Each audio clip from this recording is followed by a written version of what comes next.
सिद्धेभ्यः ॐ नमः सिद्धेभ्यः ॐ नमः सिद्धेभ्यः नमो अरिहन्ताणं नमो सिद्धाणं नमो आयर्याणं नमो वज्रायाणं नमो लोये सौवसाहुणं। जय बोलो पंच परमेष्ठी भगवान की, 24 तीर्थंकर भगवान की, परम पूज्य दीक्षा प्रदाता आचार्य गुरुवर श्री विद्यासागर जी महाराज की, निर्यापक श्रवण श्री नियम सागर जी महाराज की, पर्युषण महापर्व की, उत्तम ब्रह्मचर्य धर्म की,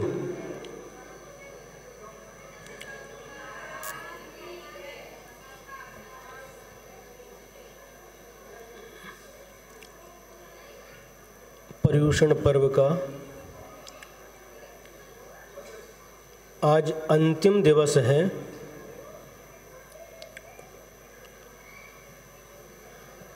आप लोगों ने निरंतर 10 दिन तक एक एक धर्म के ऊपर यहाँ पर प्रवचन सुने हैं। आज पीछे लोग बैठे, आवाज़ बंद करें, बात नहीं करें। ये लोग सामने देखो कुर्सी पर बैठे हैं, इससे ज्ञानावरणी कर्म का बंद होता है। आपस में बात मत करो। यदि बात करना है तो माइक आपके पास भेज देते हैं, मौन होकर के सुनिए।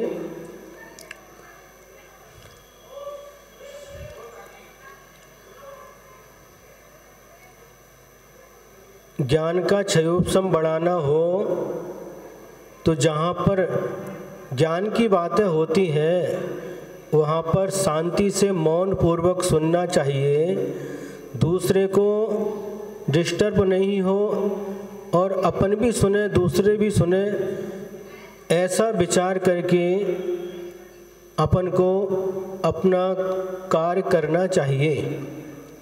ज्ञानावरणी कर्म का आश्रव कैसे कैसे होता है तो आचार्यों ने कहा है कि किसी के ज्ञान में विघ्न करना, कोई स्वाध्याय कर रहा है लाइट बंद कर देना, पुस्तक को छिपा देना, गुरु का नाम छिपाना इत्यादि कारणों से ज्ञानावरणी कर्म का बंद होता है।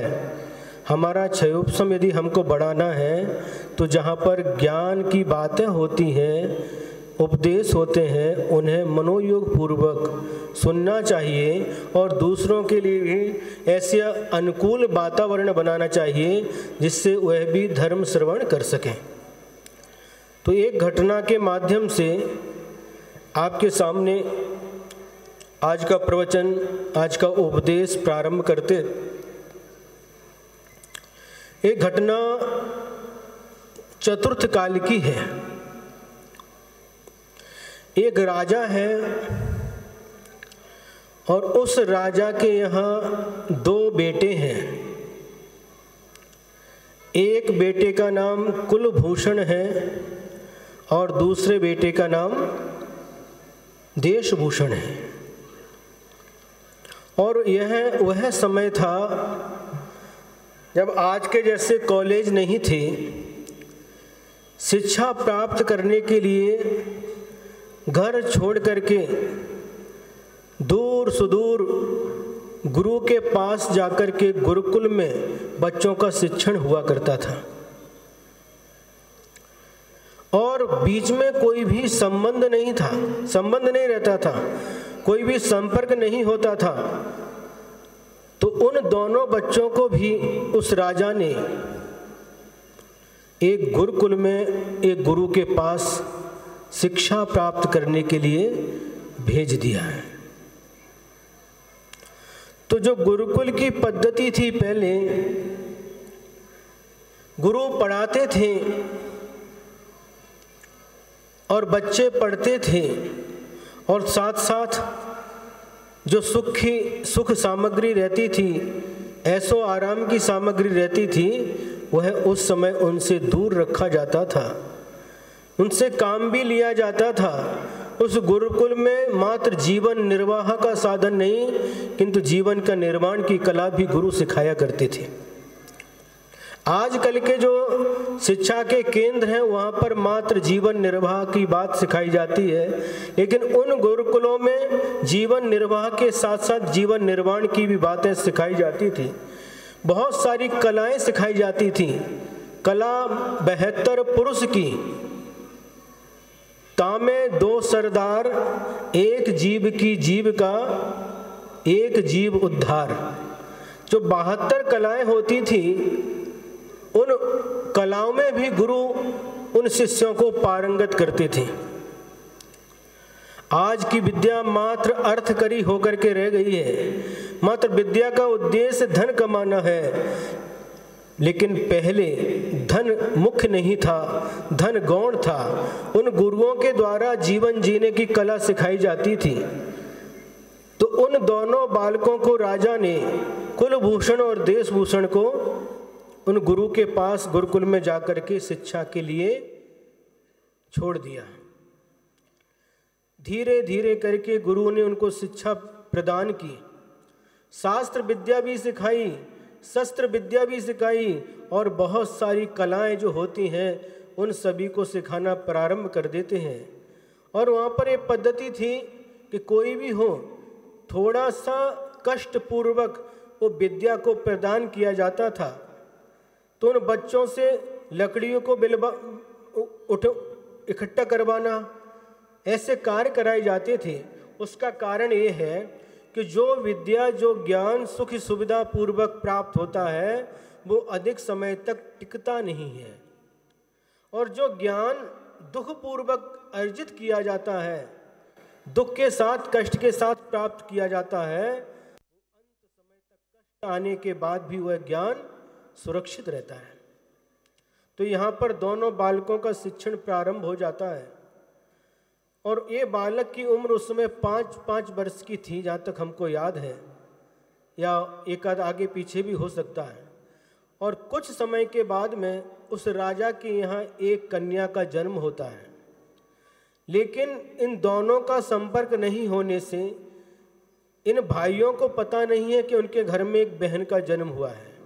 कोई फोन नहीं, कोई तार नहीं, कोई किसी प्रकार का पत्र व्यवहार नहीं, कोई भी संपर्क नहीं होता था।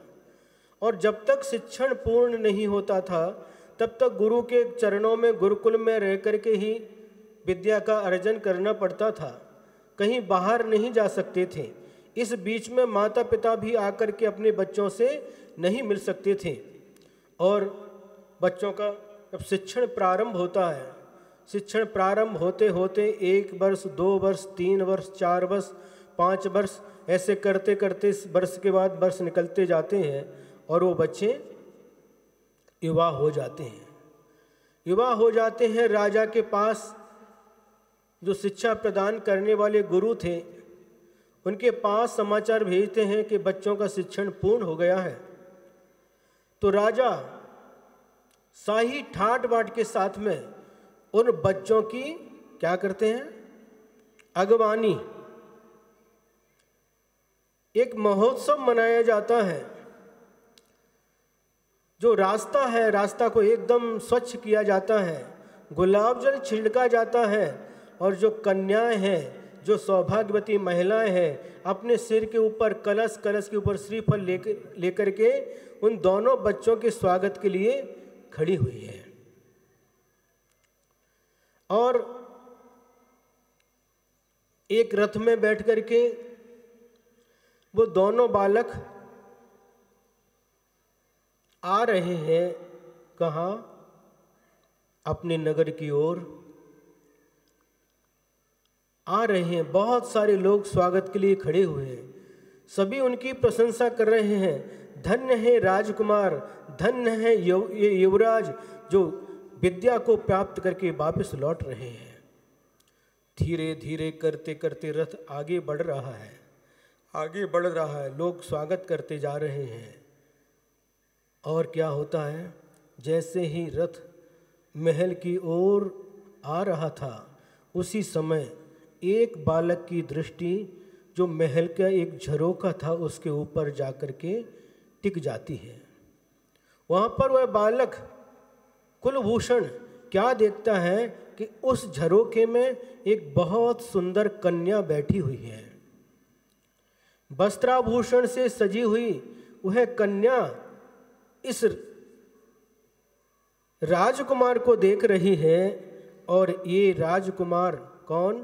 कुलभूषण उस कन्या को देख रहे हैं।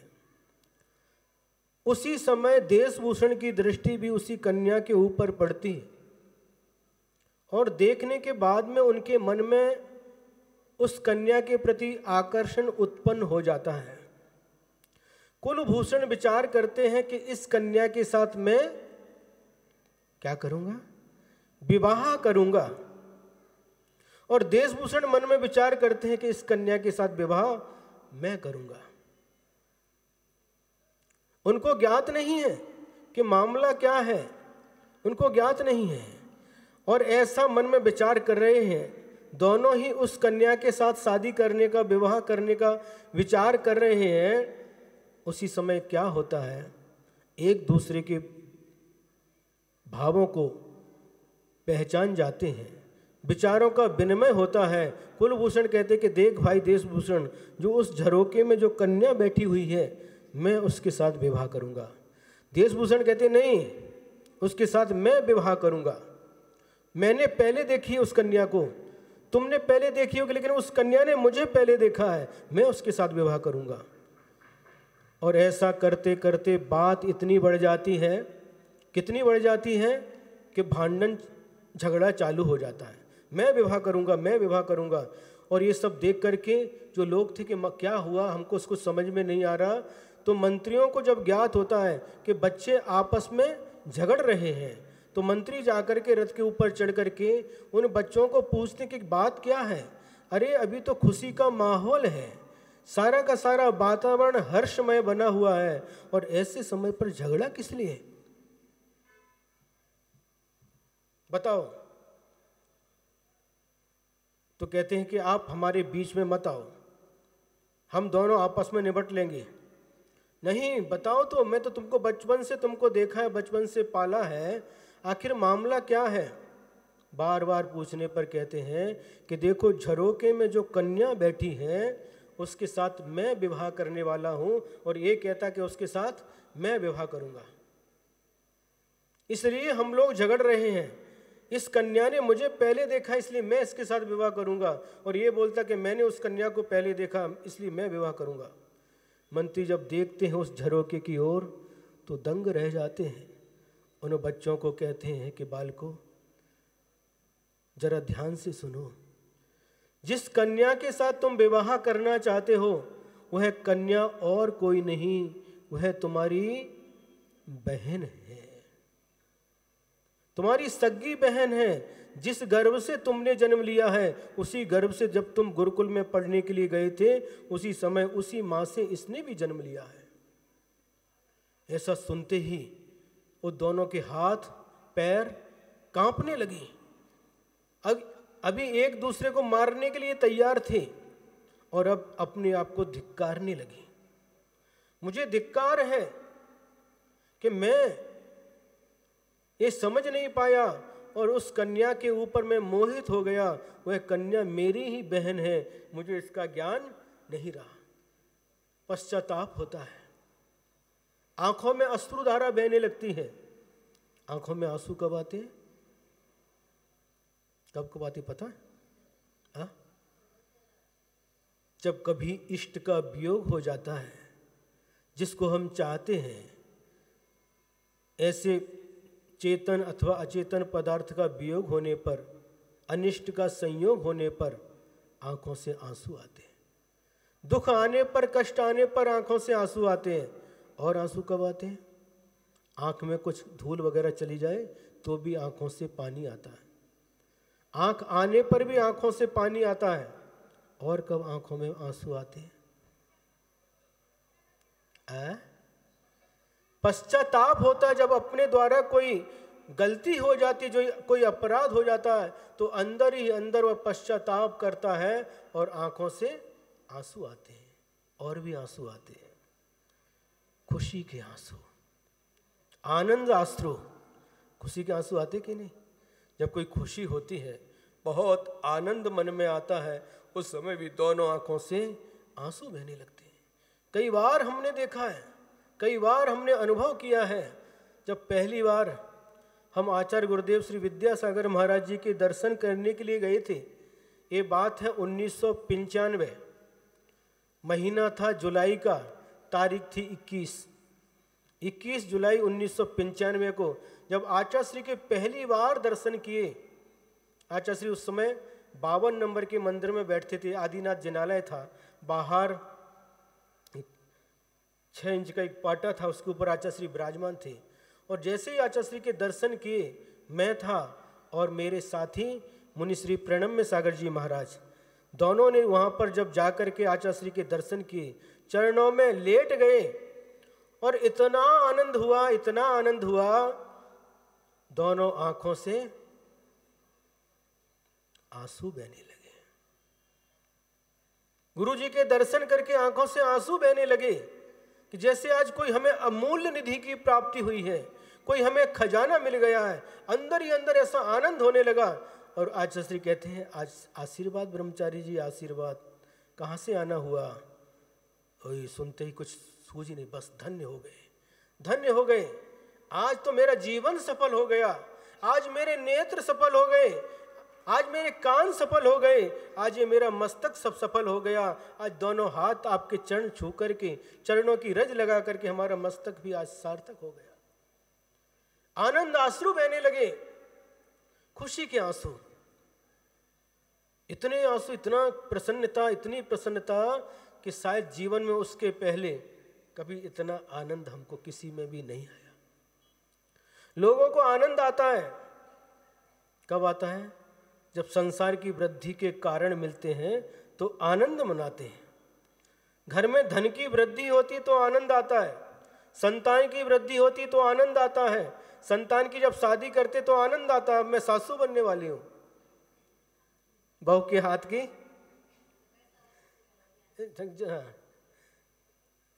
आओ। फिर कब जब पहली बार नातू होता है, जब दादी बाबा बनते, उस समय भी आनंद आता है। आता कि नहीं? आता है। घर बनाते तो आनंद आता है, गाड़ी आती तो आनंद आता है, लेकिन ये आनंद उस आनंद के सामने कुछ भी नहीं है जो आनंद गुरु के दर्शन से, गुरु के आशीर्वाद से प्राप्त होता है। दोनों की यही स्थिति थी। हम दोनों बस दर्शन किए, थोड़ी देर चर्चा हुई आचार्य श्री से, कहाँ से आए ब्रह्मचारी जी, कहाँ से आए? जी आचार्य श्री कानपुर से आए हैं। अच्छा, कानपुर से आए हैं, पुष्पवंत जी के संग से आए हैं? हाँ जी आचार्य श्री। हाँ हाँ, आशीर्वाद आशीर्वाद। फिर 5 मिनट बात करके अभी हम प्रतिक्रमण करते हैं। बाहर जाकर के जो मंदिर का, उसमें तीनों तरफ से रास्ता था, तो बाहर जाकर के एक पेड़ था, वहाँ जाकर के हाथ जोड़ करके बैठे हैं और गुरुजी प्रतिक्रमण कर रहे हैं। बस निहारते रहे, दोनों आँखों से बस उनकी उस छवि को देखते रहे। वो प्रतिक्रमण कर रहे हैं, हम दोनों हाथ जोड़ करके बस बैठे रहे, बस सिर्फ देखते रहे। देखने में भी इतना आनंद जिसकी कोई सीमा नहीं है। आंखों से आंसू बह रहे हैं, आनंद आंसू। तो आनंद के भी आंसू होते हैं। और किसके आंसू होते हैं? बोलो ना। भक्ति के आंसू होते हैं। भक्ति में आंसू आते कि नहीं? आते हैं। जब भगवान की भक्ति करते हैं, शरीर रोमांचित हो जाता है, हाथ जुड़ जाते हैं और आंखों से आनंद आश्रु बहने लगते हैं। कभी कभी भक्ति में जब तीव्र भक्ति होती है, ये भक्ति जिस समय मन में होती है, उस समय परिणामों की जो निर्मलता होती है वो बहुत अद्भुत होती है। अभी आप प्रतिदिन सुन रहे हैं, चौथी भक्ति आज हो गई। सुबह 16 करण भावनाओं में अरत भक्ति, आचार्य भक्ति, बहुश्रुत भक्ति और आज प्रवचन भक्ति। भक्ति का अर्थ है गुणों के प्रति अनुराग होना, अरिहंत परमेश्वर के गुणों के प्रति अनुराग होना, उपाध्याय परमेश्वर के गुणों के प्रति अनुराग होना और आचार परमेष्ठी के गुणों के प्रति अनुराग होना और प्रवचन भगवान की वाणी के प्रति अनुराग होना, इनमें जो उत्कृष्ट परिणाम होते हैं भक्ति के साथ, भक्ति है नहीं है, भक्ति उपादेय है। आज समाज में ऐसा तूफान मच रहा है, ये भक्ति, ये पूजा, ये सब तो क्या है, ये सब पुण्यबंध की क्रिया है। सुन रहे, ये सब पुण्यबंध की क्रिया है। अरे ज्ञानी तो वो होता है जो पाप और पुण्य को एक समान समझता है। पाप यदि लोहे की बेड़ी है तो पुण्य सोने की बेड़ी है। ऐसा उपदेश देकर के जो भव्यात्माओं को, जो उनकी क्रियाएं हैं, जो आवश्यक क्रिया है, उनसे विमुख कर देते हैं। सावधान, ऐसे उपदेशों से सावधान रहना। उनकी धारणाएं, अवधारणाएं बहुत जो आगम के विपरीत बनी हुई हैं। आज पंचम काल में मुनि होते ही नहीं, लेकिन आचार्य कुंद कुंद भगवान कहते हैं कि आज भी रत्नत्रय का पालन करने वाले और मरण करके लौकांतिक देव बनने वाले ऐसे साधक आज भी हैं, और पंचम काल के अंत समय तक भावलिंगी मुनि महाराज रहेंगे। अंतिम मुनि महाराज का नाम रहेगा वीरांगज, उन मुनि महाराज का नाम भी लिखा है। ये भगवान की वाणी है, ये गुरुओं की वाणी है। ऐसे गुरु अंतिम पंचम काल के अंत समय तक होंगे। तो हमें ऐसे उपदेश, ऐसे शास्त्र तो उनको नहीं कह सकते, ऐसी पुस्तकें पढ़ करके अपने दिमाग को खराब नहीं करना चाहिए। जो शास्त्र का स्वरूप है और जो गुरु का स्वरूप है, देव का स्वरूप है, उसको समझ करके उनके प्रति आदर का भाव, भक्ति का भाव रख करके हमें अपना जीवन आगे बढ़ाना चाहिए। अब इधर क्या होता है, तो कितने प्रकार से आंसू आ गए देखो। अब उधर क्या होता है, वो कुलभूषण देशभूषण दोनों रथ में बैठे हुए हैं और दोनों के अश्रु धारा बह रहे हैं। ये आंसू खुशी के नहीं हैं, किसके हैं? पश्चाताप के आंसू हैं। अरे मेरी बुद्धि को धिक्कार है, मुझे धिक्कार है कि मैंने अपनी बहन के प्रति ही ऐसे भाव किए, और इतना प्रेम हम दोनों में था बचपन से लेकर के आज तक। आज उसकी तरफ दृष्टि पड़ने से हम दोनों का प्रेम भी दुश्मनी में परिवर्तित हो गया, और हम दोनों एक दूसरे के प्राण लेने पर उतारू हो गए, एक दूसरे को मारने के भाव हो गए। पश्चाताप होता है, आंखों से आंसू बहते हैं, और रथ वहीं रुक जाता है, और वहाँ से निकलते हैं वो दोनों, उतरते हैं, और उतर करके महल की तरफ नहीं जा करके किधर जाते हैं? जंगल की ओर निकल पड़ते हैं। वो सब माता पिता देखते हैं कि क्या हुआ, बच्चे किधर गए। सब जो स्वागत के लिए खड़े थे सब आश्चर्यचकित हो गए, बच्चे किधर चले गए। जाकर के सब लोग जाते हैं, क्या हुआ, मामला क्या है। वो बहन भी झरोके से जो देख रही थी, वो भी आकर के दौड़ती दौड़ती उधर जाती, भैया भैया करके, क्या हुआ, हाथ सामने खड़ी कर देती है कि कहते हैं क्या हुआ भैया, किधर जा रहे हो, चलो घर। अब मैं तुम्हें मुंह दिखाने के लायक नहीं हूँ बेटा, अब मैं कुछ बोल नहीं सकता, तुम मेरा रास्ता छोड़ दो। अब मैं ऐसा कार्य करूँगा, ऐसा कार्य करूँगा कि अब इन कर्मों के बंधन से मैं हमेशा के लिए छोड़ना चाहता हूँ। ये बंधन, ये मन की मनोभावना, जो दुर्भावना जो उत्पन्न हुई, मैं अब किसी के सामने उसको बोल भी नहीं सकता।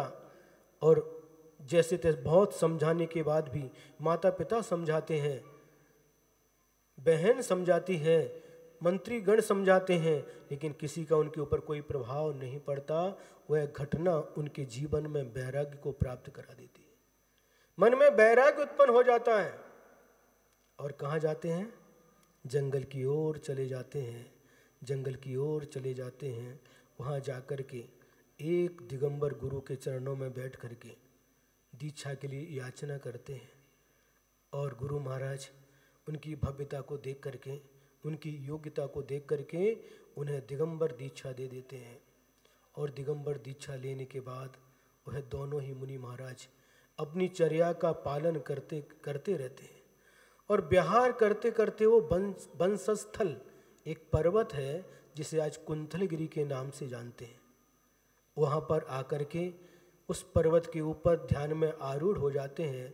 पूर्व भव का बैरी कोई देव उनके ऊपर उपसर्ग करता है, उपसर्ग करता है। और कब की घटना है? जब श्री राम इस धरती पर रहते थे, वनवास हुआ था, तो वो राम लक्ष्मण सीता आए हैं और उस समय उनके द्वारा उन दोनों मुनि महाराज का उपसर्ग दूर होता है, उपसर्ग दूर होता है और उसके बाद उन्हें केवल ज्ञान की प्राप्ति हो जाती है। और आयु कर्म समाप्त होने पर पंडित मरण करके वो दोनों ही मुनि महाराज, कुलभूषण महाराज और देशभूषण महाराज, जो अब भगवान बन चुके थे, घातिया कर्मों का नाश करके जिन्हें केवल ज्ञान की प्राप्ति हुई थी, वहीं पर वहीं इसी स्थान पर, उसी पर्वत पर अघातिया कर्मों का नाश करके उन्होंने सिद्ध पद को प्राप्त कर लिया, सिद्ध भगवान बन गए। आज भी वहाँ पर एक मुनि माणिक सागर जी महाराज थे, उनकी संलेखना के निमित्त से हम लोगों को चातुर्मास दही गांव में था, बारामती के पास में, और आचार्य श्री का संदेश आया कि जो माणिक सागर महाराज हैं उनकी संलेखना के लिए आप लोगों को कुंथलगिरी पहुंचना है। तो कभी दर्शन नहीं हुए थे, भावना थी कि एक बार तो इस सिद्ध क्षेत्र के दर्शन होना ही चाहिए, क्योंकि महाराष्ट्र में, कर्नाटक में सिद्ध क्षेत्र बहुत कम है। तो वहाँ पर गए, ऊपर कुलभूषण देशभूषण भगवान के दर्शन के लिए प्रतिदिन जाते थे, भगवान के दर्शन करते थे। और वह घटना, कौन सी घटना? जो अतीत काल में जो आपके सामने रखी, वह बैठते थे वहाँ पर भगवान के सामने, तो घटना याद आती थी कैसे किस प्रकार से अतीत काल में ये दोनों मुनि महाराज ने यहाँ पर केवल ज्ञान प्राप्त किया, कैसे उपसर्ग दूर हुआ और कैसे अघातिया कर्मों का नाश करके सिद्ध पद को प्राप्त किया।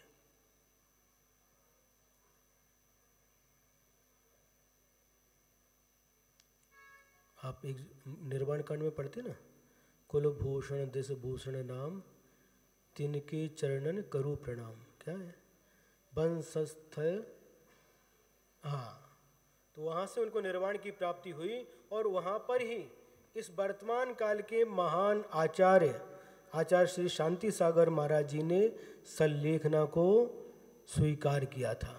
उसी कुंथलगिरी सिद्ध क्षेत्र पर कुलभूषण देशभूषण भगवान के सामने ही एक छोटी सी जगह है, बताते कि इसी स्थान पर आचार्य शांति सागर महाराज जी की संलेखना हुई थी। ऐसे पवित्र भूमि का दर्शन करने का सौभाग्य प्राप्त हुआ, सिद्ध भूमि का दर्शन प्राप्त करने का सौभाग्य प्राप्त हुआ। और उन महाराज जी की संलेखना के निमित्त से गए थे, लेकिन 1-2 करके करते करते 13 नवंबर को पहुँचे थे और 13 जून को वहाँ से बिहार हुआ। 7 महीने लगातार उस क्षेत्र पर रहकर सामायिक स्वाध्याय, ध्यान, वंदना इत्यादि का बहुत आनंद प्राप्त हुआ। तो ये घटना उन कुलभूषण देशभूषण भगवान की अतीत काल की घटना है। इस घटना को याद करके हमें अपने परिणामों में क्या करना चाहिए? निर्मलता लानी चाहिए। महापुरुषों के पुराण पढ़ने से मन में निर्मलता आती है, पुण्य पाप के फल का बोध होता है कि किस जीव ने कैसा किया तो उसको क्या फल प्राप्त हुआ, पुण्य कर्म का फल क्या है, पाप कर्म का फल क्या है, ये सारा का सारा बोध होता है। तो हमें ऐसे महापुरुषों के चरित्र पढ़ करके, क्योंकि स्वामी समंतभद्र स्वामी ने लिखा है, प्रथमान योग मर्थाख्यानम चरितम पुराणमपि पुण्यम बोधि समाधि निधानम बोधित बोध समीचीन। प्रथमान योग किसे कहते हैं? जिसमें 63 सलाह का महापुरुषों का वर्णन होता है, उसे पुराण कहते हैं। और जिसमें किसी एक ही उन 63 सलाह का पुरुषों में से किसी एक ही महापुरुष का जीवन चरित्र होता है, उसको हम चरित्र कहते हैं। तो इनको का क्या कहा? इनके पढ़ने से बोधि समाधि निधानम। बोधि का अर्थ क्या है? बोलो। बोधि मतलब रत्नत्रय, रत्नत्रय की प्राप्ति होती है, समाधि की प्राप्ति होती है, ध्यान की सिद्धि होती है। और उनके चरित्र पढ़ने से हमारे मन में दृढ़ता आती है। जो सिद्धांत हम पढ़ते तो वहाँ पर प्रैक्टिकल के रूप में देखते हैं तो मन में हमारे अंदर विश्वास उत्पन्न होता है। ये पुण्य पाप का फल कैसा है, पुण्य के फल से क्या होता है और पाप के फल से क्या होता है। आज इस उत्तम ब्रह्मचर्य धर्म के दिन कुछ बातें और आपके सामने रखना चाहते हैं। आज हमारी समाज में बहुत विकट परिस्थिति बनी हुई है।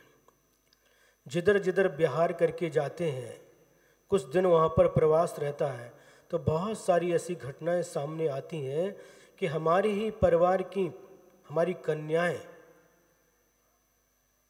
क्या हुआ, ये छोड़ करके और दूसरी समाज के लड़कों के साथ जाकर के विवाह कर लेते हैं। एक आज बहुत ज्वलंत समस्या बनी हुई है, तो हमें समाज को इस ओर ध्यान देना है। एक भी चली गई तो एक नहीं गई, उसके माध्यम से उसकी जितनी भी संतान होगी सब जिस कुल में गई उसी कुल की कहलाएगी। हमें इस बारे में सजग रहना चाहिए। आज एजुकेशन के नाम पर, जॉब के नाम पर घर छोड़ करके बाहर जाते हैं, पूना, बॉम्बे, बेंगलोर, हैदराबाद, और वहाँ जाकर के जॉब के लिए भेज देते हैं, पढ़ाई के लिए भेज देते हैं, और वहाँ पर ही उनका आपस में संपर्क हो जाता, नंबर मिल जाता, और धीरे धीरे करके स्थिति बहुत विकट बन जाती है। शादी करेंगे तो उसी से करेंगे, नहीं तो नहीं करेंगे, ऐसी परिस्थिति बन जाती है। माता पिता का कर्तव्य है कि अपने बच्चों को अच्छी तरह से संस्कारित करें। ये आज की बहुत ज्वलंत समस्या है। जैन समाज में भी एक से एक अच्छे पढ़े लिखे बच्चे हैं, अच्छी अच्छी degree, CA, MTech, BTech, BE, CA, अलग अलग बहुत सारी डिग्री वाले हैं, एक से एक स्मार्ट बच्चे हैं, धनाढ़ बच्चे हैं। तो हमें अपनी समाज के बच्चियों को अपनी समाज में ही रखना है, ऐसा हमें प्रयत्न करना चाहिए। और उसका कारण ये भी है, आज जो शादी की जो एज है, सरकार ने आज लड़कियों के लिए 18 वर्ष ये घोषित किया है, और लड़का 21 साल का। ये सरकार की तरफ से नियम है, लेकिन जब हम पुराण ग्रंथों को पढ़ते हैं तो उसमें 16 साल की लड़की ऐसा वर्णन आता है। तो हमारा ये कर्तव्य है, क्या कर्तव्य है, ऐसी दुर्घटना ना घटे। हम देखते रहते कि उस गांव में उनके यहाँ ऐसे उनकी लड़की चली गई, हमारे गांव में उनकी लड़की गई, हमारे पड़ोसी की लड़की गई, लेकिन फिर भी हम निश्चिंत होकर के बैठे रहते हैं। ये बहुत गलत बात है। इष्टोपदेश में आचार्य श्री पूज्यपाद स्वामी ने एक स्थान पर लिखा है, विपत्ति मात मनो मूढ़ परेशामिव नेक्षते दह्यमान मृगा किरण वनांतर तरुस्थवत। क्या है, दूसरे के ऊपर आई हुई आपत्ति को देख करके हम कभी ये विचार नहीं करते कि ये आपत्ति हमारे ऊपर भी आ जाती है। एक उदाहरण दिया है, जंगल है और जंगल में एक पेड़ के ऊपर, एक झाड़ के ऊपर एक व्यक्ति बैठा हुआ है, और पेड़ के ऊपर बैठे हुए देख रहा है कि सामने जंगल में आग लग गई, और धीरे धीरे वो आग चारों ओर फैलती जा रही है, और पूरे जंगल को उसने घेर लिया है। जंगल की आग को क्या बोलते हैं, दावाग्नि, जो आपस में ही लकड़ी के घर्षण से उत्पन्न होती है, उसे दावाग्नि कहते हैं। अग्नि भी कई प्रकार की होती है, दावाग्नि है। समुद्र के अंदर जो उत्पन्न होती है उसको बड़वाग्नि बोलते हैं, और पेट के अंदर जो अग्नि होती है उसे जठराग्नि बोलते हैं। क्रोध की भी अग्नि क्रोधाग्नि कहलाती है, कामाग्नि, बहुत सारे प्रकार की अग्नियों का वर्णन किया गया है।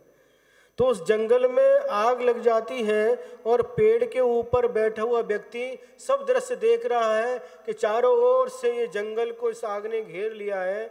जंगल में रहने वाले पशु इधर उधर भाग रहे हैं, अपने जीवन की रक्षा के लिए, अपने जीवन को बचाने के लिए पुरुषार्थ कर रहे हैं, और सब देखते देखते वो आग बढ़ती जा रही है। उस देखो वो सामने वो पेड़ जल गया, वो इधर ये पेड़ जल गया, इधर इस घास फूस जलाती हुई अग्नि बहुत तेजी से बढ़ती आ रही है, इधर ये पशु पक्षी भी जल रहे हैं, और बैठ कर के शांति से बैठा हुआ ये सब कुछ नज़ारा देख रहा है। लेकिन कभी ये विचार नहीं करता कि ये अग्नि धीरे धीरे इस पेड़ तक आएगी, और इस पेड़ पर बैठा हुआ मैं भी इस पेड़ को जलाएगी तो मैं भी उसके साथ जल करके भस्म हो जाऊंगा, ये विचार नहीं करता। सब कुछ देखते हुए भी ये अग्नि यहां तक भी आएगी, ये सब नहीं देख रहा, वो सब कुछ देख रहा है नजारा, ये पेड़ जल रहे हैं, पशु पक्षी जलते जा रहे हैं, ये सब देख रहा है, लेकिन फिर भी अपने आप को सुरक्षित महसूस कर रहा है। उसी प्रकार से हम लोग भी दूसरे के घर में आग लगी, हमारे घर में थोड़ी लगी है, दूसरे घर में रेड पड़ी है, हमारे यहाँ थोड़ी पड़ी है, दूसरे की लड़की भाग करके गई, हमारी लड़की थोड़ी भाग करके गई। अरे सजग हो जाओ। बुद्धिमान व्यक्ति वह होता है जो दूसरे को देख करके सावधान हो जाता है, दूसरे को देख करके सावधान हो जाता है और अपना बचाव का पुरुषार्थ कर लेता है। माता पिता का कर्तव्य है कि आज की इस परिस्थिति को देखते हुए बेटी को अधिक समय तक अपने घर में नहीं रखना चाहिए। 18 वर्ष जो बताया गया है, आज पढ़ाई के चक्कर में, जॉब के चक्कर में जो कुछ ये हो रहा है, इससे बहुत अनर्थ बढ़ते जा रहे हैं, बहुत अनर्थ होते जा रहे हैं। यदि इन अनर्थों से बचना है तो इसका एक ही रास्ता है। क्या रास्ता है? समय से समय होते ही उनको उनके घर में पहुंचा दो। पहले के राजा महाराजा, हम पुराण ग्रंथों को पढ़ते हैं तो राजा महाराजा देखते ही अब लड़की बड़ी हो गई, आप लोग फंक्शन करते दक्षिण में, लड़की बड़ी हो गई, मंदिर में लेकर के आते हैं, लड़की बड़ी हो गई, माता पिता समझ लेते हैं कि अब ये लड़की विवाह के योग्य हो गई और उनकी चिंता करके व्यवस्थित अच्छी तरह से अच्छा वर देख करके, अच्छा घर देख करके उनका विवाह संबंध करके निश्चिंत हो जाते हैं। विवाह भी एक धर्म है। क्या क्या बता रहे महाराज, विवाह को धर्म कह रहे? हाँ, आचार्य श्री ने एक हाई को लिखा है, विवाह बिना क्या प्रवाहित हुआ धर्म प्रवाह। ये भी एक धर्म है, ये गृहस्थ का कर्तव्य है। और इसमें क्या है, जो उन दोनों की जो स्थिति रहती है वो एक तक केंद्रित हो जाती है। आचार्य समंतभद्र स्वामी ने इसको स्वदार संतोष व्रत के नाम से कहा है। चौथा अणुव्रत स्वदार संतोष, अपनी पत्नी में संतोष रखना, अपने पति में संतोष रखना, तो जो अनंत वासना थी वो एक तक सीमित हो जाती है। इसका नाम विवाह है और विवाह भी एक धर्म है। आचार्य ने लिखा कि विवाह बिना क्या प्रवाहित हुआ धर्म प्रवाह। विवाह होता वंश की वृद्धि के लिए, धर्म की वृद्धि के लिए, और इसी के माध्यम से ये वंश भी बढ़ता है और धर्म की प्रभावना, धर्म का वंश भी उसी के द्वारा बढ़ता है। यदि संतान नहीं होगी तो कौन मुनि दीक्षा लेगा, कौन मुनि दीक्षा लेगा? और जब मुनि नहीं बनेंगे तो ये मुनि धर्म कैसे आगे बढ़ेगा? पहले के लोग ज़्यादा संतान रहती थी तो मुनि बनते थे। देखो आचार्य श्री के 4 भाई, देखो आचार्य श्री का परिवार। सबसे पहले आचार्य श्री ने दीक्षा ले ली, फिर दोनों भाइयों ने ले ली, माता पिता ने ले ली, बहनें भी निकल गई, और अभी एक भाई जो बचे थे, कौन? महावीर अष्टगी, उन्होंने भी जा कर के अभी 1 साल भी नहीं हुआ, सिरपुर में उन्होंने भी मुनि दीक्षा ले ली। उनका नाम आचार्य श्री ने रखा उत्कृष्ट सागर। अभी पूना में उनका चातुर्मास चल रहा है। तो ये हमें विचार करना है, इस धर्म को आगे बढ़ाना है तो इन सब बातों का भी विचार करना है। आज बहुत ऐसी समस्याएं बढ़ती जा रही हैं, हमें रोकथाम लगाना है। हमारी लड़की, हमारी कन्या किसी भी कीमत पर जैन धर्म छोड़ करके अन्य जाति के साथ विवाह न करे, इसका हमें पूरा ध्यान रखना है। और जो व्यवस्था है ये समाज की व्यवस्था है, समाज को इस व्यवस्था में सहयोग करना चाहिए और इस बारे में अच्छी तरह से विचार करके ये नियम कानून बना देना चाहिए, जिससे हमारी कन्याएं अपने धर्म छोड़ करके दूसरे धर्म में न जाए। एक और समस्या आती है गर्भपात। ये भी बहुत बड़ा पाप है, सुन रहे हैं? गर्भपात, एबॉर्शन करा देते हैं। एक जो पुत्र अथवा पुत्री जो पेट में आई है वह अपना पुण्य लेकर के आई है। जो भी जैन कुल में जन्म लेता है, जैन कुल में आकर के गर्भ में आता है, वो निश्चित ही पुण्यात्मा जीव ही होता है। जैन माँ की कोख में आने वाला जीव नियम से पुण्यात्मा होता है, और उस जीव को यदि पेट में ही उसका मर्डर कर दिया जाता है तो इससे बड़ा पाप और कोई दूसरा नहीं हो सकता। कैसे हत्यारे हैं, अपने ही संतान का मर्डर करना, मर्डर करवाना, ये कितना बड़ा पाप है, कितना बड़ा पाप है। अरे गर्भ में आने वाली संतान हो सकता आगे जाकर के आर्कावंती, ब्राह्मी सुंदरी, चंदना, अंजना जैसी महासती बन करके जिन धर्म की प्रभावना कर सकती थी, लेकिन आपने उसको जन्म लेने से पहले ही उसका गर्भपात करा दिया। बड़े महाराज जी आ गए। तो हमें ऐसे कुकृत्यों से बचना चाहिए। एक ग्रंथ है जिसका नाम है कार्तिकेय अनुप्रेक्षा। उस ग्रंथ को जब आचार्य श्री पढ़ा रहे थे तो उसमें एक बात आई कि इस सृष्टि पर दो प्राणी ऐसे होते हैं जो अपनी ही संतान का भक्षण कर लेते हैं। सुनिए ध्यान से, दो प्राणी त्रिंच गति के दो प्राणी ऐसे होते हैं जिन भूख लगने पर अपने ही संतान का भक्षण कर लेते हैं। उसमें से एक होती है कौन, कुत्ता, क्या बोलते हैं उसको, कुतरी, हिंदी में कुतिया बोलते हैं। और दूसरी होती सर्पिणी, नागिन। वो बच्चे को जन्म देती है, अंडे को जन्म देती है, और जब भूख लगती है तो अपनी सब कुछ भूल करके उसी का भक्षण कर लेती है। जो गर्भपात कराते हैं उनसे पूछना चाहते हैं वो इन दोनों में से कौन है, क्योंकि ये ही प्राणी ऐसे होते जो अपनी संतान का ही भक्षण कर लेते हैं। हमें कभी भी ऐसा विचार नहीं करना चाहिए कि ये कन्या है। अरे कन्या नहीं होती तो आप कहाँ से आते, आपका जन्म कहाँ से हुआ, माँ के पेट से ही हुआ ना। अगर आप ऐसा विचार करेंगे हमें कन्या नहीं चाहिए, तो आपके घर में जो लड़का है उसको कन्या कहाँ से मिलेगी। कन्याएं कम नहीं होती। देखो आज हमारे आचार्य श्री के संघ में 170 आर्काएं हैं। कर्म भूमि कितनी होती है, 170 आर्काएं हैं हमारे आचार्य श्री के संघ में, और सभी प्राय करके सभी बाल ब्रह्मचारिणी हैं, सभी पढ़ी लिखी हैं और एक से एक विद्वान हैं, और जगह जगह पूरे भारतवर्ष में धर्म की प्रभावना कर रही हैं। हो सकता है कि आपके गर्भ से आने वाली वो कन्या आर्का बन जाए, हो सकता है प्रतिभा स्थली में जाकर के बच्चों को संस्कार देने के लिए टीचर बन जाए। समझ में आ रहा कि नहीं। तो आपने उसको जन्म लेने से पहले ही समाप्त कर दिया, इससे बड़ा पाप और कोई दूसरा नहीं है। भगवान से पूछा, भगवान, हे भगवान, ये पुरुषार्थ करते हुए भी संतान की प्राप्ति क्यों नहीं होती। तो भगवान ने उत्तर दिया कि जो माता पिता अपने गर्भ में आई हुई संतान का मर्डर करा देते हैं, गर्भपात करा देते हैं, भविष्य में उनको कभी संतान की प्राप्ति नहीं होती। ऐसे कुकृत्य नहीं करना चाहिए।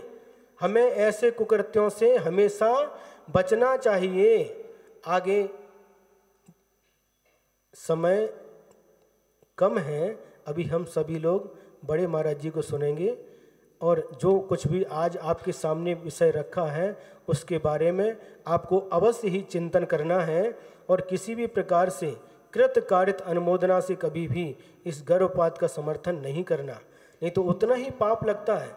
करवाओ, करने वाले को भी उतना, करवाने वाले को भी उतना, और अनुमोदना करने वाले को भी उतना। बस आज इन दो बातों पर अपन को विचार करना है कि अपनी समाज की कन्याएं अन्य समाज में जाकर के विवाहित नहीं होना चाहिए, और गर्भपात पूर्ण रूप से बंद होना चाहिए।